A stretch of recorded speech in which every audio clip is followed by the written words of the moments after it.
Ayon kay Gina, nagbigay siya ng pera kay Colonel Latchiga at bilang katibayan, nagbigay na acknowledgement receipt si Colonel Latchiga. Pero nung nagbigay siya ng mga acknowledgement receipt at liquidation, binawi daw ni Colonel Latchiga yung acknowledgement receipt. So wala kang kopya ng acknowledgement receipt ni Latchiga?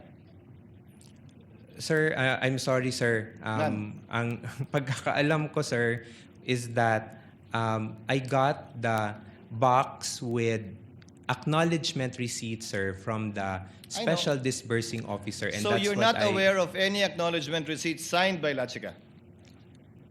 No, sir. So if Gina disbursed to him, ba't hindi mo hinanap yung acknowledgement receipt kay Latchiga?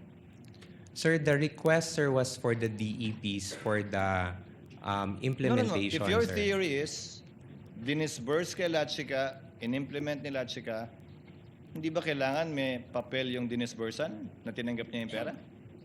Sir, I did not request for it anymore, sir.